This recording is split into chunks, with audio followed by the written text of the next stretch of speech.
Hello everyone, Charles Watts here, the Arsenal correspondent at Goal, joining you on Tuesday, the day that Gabriel Jesus has arrived in London for his Arsenal medical. Lots going on, so we'll be talking about that. Also talk about Lisandro Martinez in this video as Arsenal submit a second bid, so I'll bring you an update and the latest on that. Arsenal very much pushing for him, which is an interesting one. Good to chat about that a little bit later on in this video, but we've got to start with Gabriel Jesus. Obviously, he's been the big talking point over the last few days after the deal was agreed with the clubs on Friday night. Then the deal's all sort of wrapped up and secured with the player and his representatives on Sunday night, and now here we are 2 days later. He is in London. I'm sure you've seen the pictures by now. Gabriel Jesus hugging Edu as he steps out of a people carrier. I've seen some suggestions that that's at London Colney, the training centre, and it's not. I think that's at some sort of medical centre somewhere around London Colney, I imagine, or certainly around London somewhere, but it's definitely not at London Colney. He hasn't been there yet. Whether he will go there now this afternoon to go and get all his pictures taken and all that sort of stuff, because you'd expect Arsenal want to get this announced sooner rather than later, because it's certainly not a secret, especially with these photos now doing the rounds that the Sun got of him and Edu together. So they want to do a big announcement. The big sort of marquee striker signing that they wanted this summer is now just right there to be announced. So they want to get it done quickly. So I imagine that Jesus will be winging his way over to London Colney this afternoon to meet with Stuart McFarlane, obviously the club photographer, getting all the photos done and either the videos done, the interview done, so that the club media can give it a really big push later on, which I imagine may well be tomorrow that we get the official announcement of Gabriel Jesus. 45 million deal, of course. 1 year left in his contract at Man City. I think everyone's going to be happy with this deal. Man City will be happy, Jesus will be happy, Arsenal will certainly be happy. And I would say majority, large swathes of the Arsenal fan base are going to be happy. Obviously, you can't please everyone. It never happens. There'll be some people who didn't want him or think Arsenal paid too much money for him. But I think when you look at it, it's a very, very smart piece of business for Arsenal. He's a proven winner. He's won 4 Premier League titles since he's come to Manchester United. He's won 3 League Cups, 1 FA Cup. He's scored in plenty of big games. Yes, he hasn't always been a regular starter. He's had to play under the sort of shadow of Sergio Aguero, and then even after that, when Aguero left, when he thought maybe Jesus would be sort of considered the main man by Pep, he wasn't. He was on that sort of rotational thing that Pep used to do with the false nines. But you know, you look at his record; it is right up there.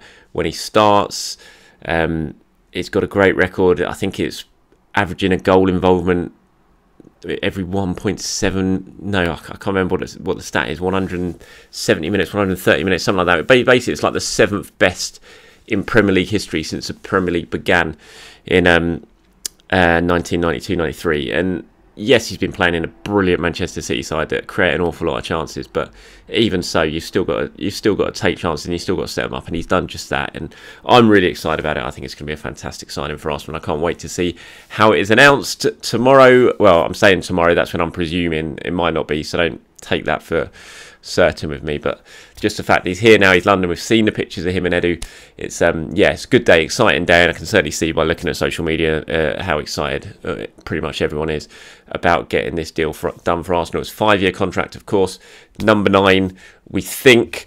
I mean, obviously that hasn't been absolutely confirmed yet, but we're pretty certain he has been given the Arsenal number 9 shirt, taking it on from Alexander Lacazette, who left in the summer. Always talk about the Arsenal curse, the number 9 curse. Hopefully Gabriel Jesus is the man to break that, and he can have a really, really successful time in that role, in a sort of lead in the front line. He's going to be the main man, as I said. He's not really had that since he's come to England. Always kind of had to play second fiddle, but he's certainly going to come in here and be Arsenal's main man in this new look attack that Mikel Arteta's forming, and I don't think it's finished there when it comes to potential new additions this summer. Obviously, we've spoken at length about Arsenal's continued interest in Rafinha as well. So that's the latest on Gabriel Jesus. We'll turn our attentions now to Lisandro Martinez, shall we? The Ajax defender, can play centre-back, can play left-back, can play defensive midfield. Very, very talented player, Argentine international. Now, Arsenal have had well, they've put in 2 bids. They've had 1 bid, which I think David Ornstein reported out a while ago, that Arsenal were interested in Martinez and had made a move. Now, there has been a 2nd bid now made to Ajax from Arsenal. The first one was rejected out of hand. This one, as far as I'm aware, they have yet to get a kind of official response from Ajax over it. They are still mulling it over. It's for around £35 million. The first one that was rejected was for around £29 million. This one's for about 35. My understanding of this situation is that he is very, very keen on a move to the Premier League. He's very appreciative of Ajax. He doesn't want to ruffle any feathers or anything like that with them. You know, the club have treated him very, very well, but as far as I'm aware, he's very keen on making a move to the Premier League. Now, Manchester United are also interested in Martinez. They are in the mix for this, and they've asked Ajax to be kept informed of the situation while they kind of prepare a bid. They obviously, at the moment, their focus is very much on getting a deal for Frankie de Jong over the line from Barcelona. But once that's done, and that looks like we're sort of getting to the end of that now, and that de Jong will soon be a Manchester United player, that they may well make a move for Martinez, who's a player that Erik ten Hag obviously worked with extensively during their time at Ajax. And so that could complicate things for Arsenal, but he's a player that Mikel Arteta really does like. Like I said, he is keen and open on a move to the Premier League. It kind of just depends on Ajax right now. What are they going to hold out for? Will they demand a price that ultimately Arsenal or United deem too high, or will Ajax come down to the sort of numbers that Arsenal are looking at? The fact that the first one was rejected out of hand and this one hasn't been rejected out of hand, again, it's just a hunch of me, but you know, do you kind of get the impression from that maybe this is we're getting closer, and even if they do end up rejecting this one, that it's kind of in the vicinity where proper negotiations can begin to try and come with a number that is suitable for all parties, unlike the first one, which obviously Ajax just deemed totally unacceptable and rejected out of hand. It'd be interesting to see exactly where, if this deal goes through, exactly where Mikel Arteta has kind of identified him as a potential player. You know, are you spending that sort of money on basically a fullback cover for Kieran Tierney, who can also play centre-back? You know, are you bringing him to potentially push Thomas Partey for the defensive midfield role? I mean, I don't know too much about Martinez. I can't say I've sat there and watched Ajax time and time again over the last couple of years. I've spoken to people who I know over in Holland, and you know, they say he's a very, very good player. He's really good on the ball. His passing ability is excellent. I've seen the videos, like I'm sure you guys have done as well, with him, and he does seem to have an excellent range of passing that just feels like a Mikel Arteta type player in terms of the way he brings the ball out. He can pass the ball kind of like Granit Xhaka in that quarterback style that we've seen, Ben White as well, that sort of thing. So it would tick an awful lot of boxes. It gives you the cover that you want for Kieran Tierney. It would probably allow Nuno Tavares to go out on loan. It also gives you cover as that left-sided centre-back, which Mikel Arteta desperately wants at the moment.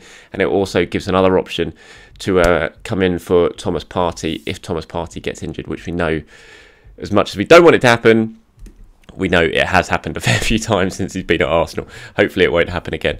But it's an interesting one. It's one to keep an eye on. I'm sure it will start to emerge soon whether Ajax have rejected this offer or if it is one that they are open to negotiating. But Arsenal continuing to do an awful lot of business, and more importantly, doing this business early on in the window. They've got Vieira, they've got obviously Matt Turner, that was done and dusted. They've got Marquinhos in, they've got Gabriel Jesus in now, just waiting for the announcement, obviously.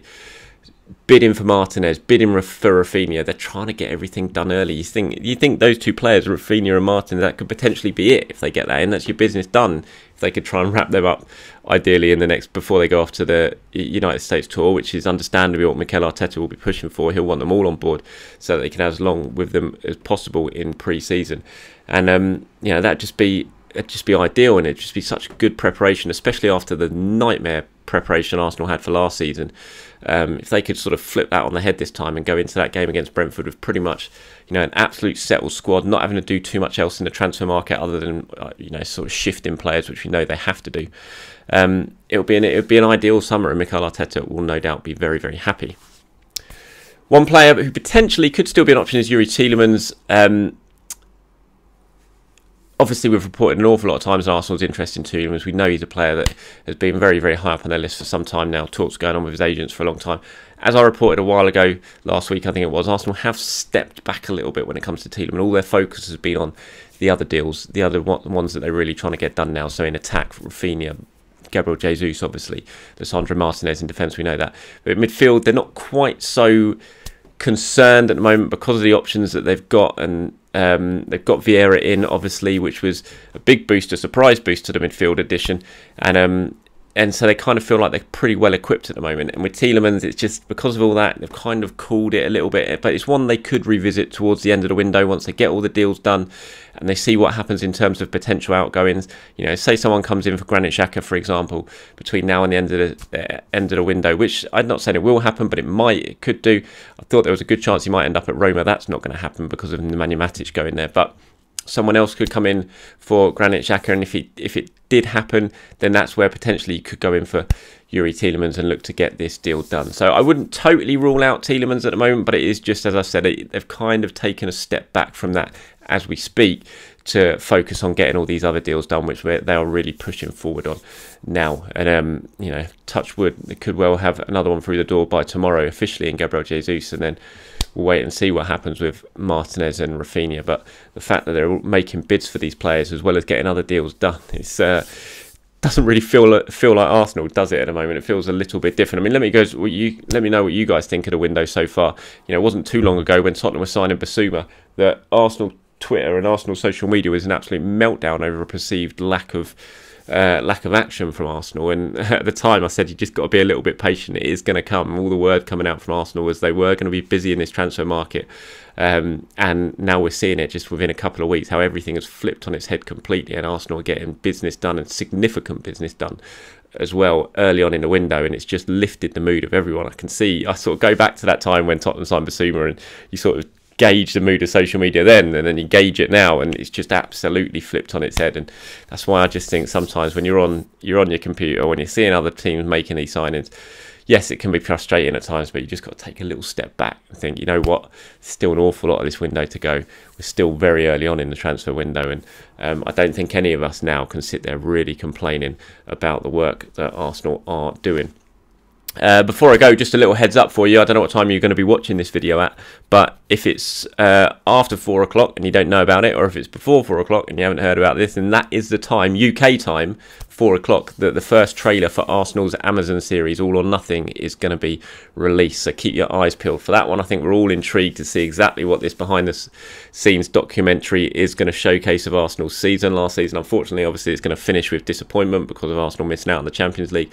But there could be some really, really interesting insight into a lot of things that went on behind the scenes, especially around that transfer window, the start of the season, when everything was going wrong with COVID and everything, and the dreadful starts of the season. Then you go think about January and December, the Pierre-Emerick Aubameyang situation. Could be some really intriguing insight into exactly what happened at Arsenal last season that we don't often get to see. So keep your eyes peeled for that. 4 PM UK time today on Tuesday. That is the first sneak peek look at Amazon's All or Nothing series. So eyes peeled for that one. All right, that's it. Thank you very much for watching, everyone. Appreciate your time. As always, please do have a good day. I'll try and catch up with you tomorrow, hopefully the day that Arsenal's new number 9 is announced.